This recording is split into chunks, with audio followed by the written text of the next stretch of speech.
Hello everyone, I'm Andrew Mais, Insurance Commissioner of Connecticut. I'm extremely proud to welcome you to Day 2 of the second annual Connecticut Conference on Climate Change and Insurance, C4I.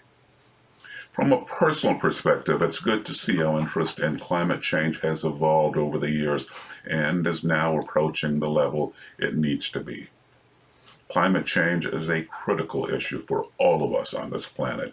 Its impact touches every part of our world and has the potential to be not just an environmental and economic crisis, but an existential threat to us all.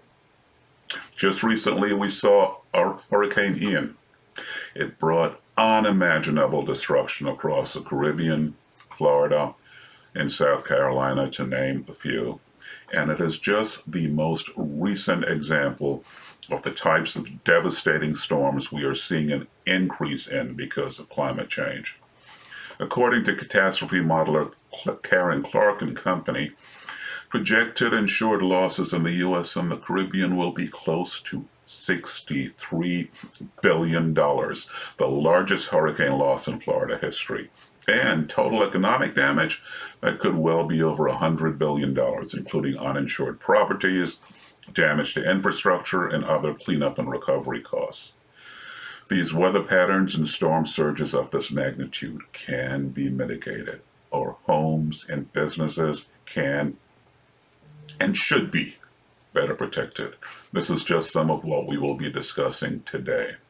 Now, coming from a state with the second highest percentage of insured property in the country along the coast and subject to climate change, Connecticut, well, we in Connecticut have long recognized the importance of climate change and the need to work with our government and industry partners to address this threat and preserve our world for future generations. Today, we have assembled 4 panels, each with highly qualified and respected experts in their fields. You will hear discussions on combating a catastrophe, innovation, a discussion on climate risk and reporting, and what comes next.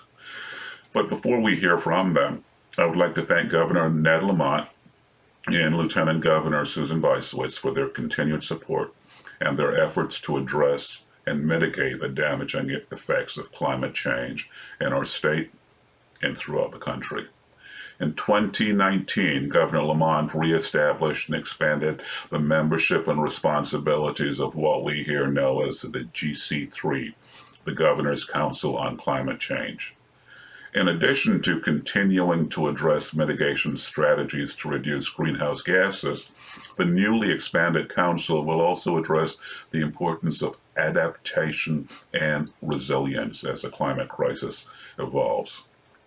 And there was a private meeting at the UN headquarters in New York last month, and heads of state and UN Secretary General Antonio Guterres called again for more action and more leadership to tackle the climate crisis. They warned that efforts to keep the rise in global temperatures to 1.5 degrees above pre-industrial levels is, in their words, on life support. Climate change is not only widespread and rapidly intensifying, but some damage is now irreversible within our lifetime.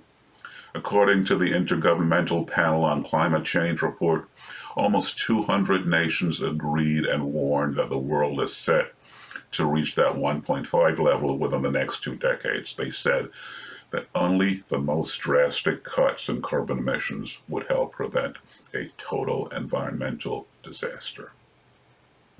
We must all do our part as a global community, as a nation, as a state, as an industry, and as individuals to alleviate these efforts, to alleviate the effects on our planet for each other and for future generations. After this conference, we all will get a fresh understanding of climate change and insurance, and it is my hope this will be an enlightening and inspiring event. There is no more time to waste. There is only time for action. Thank you.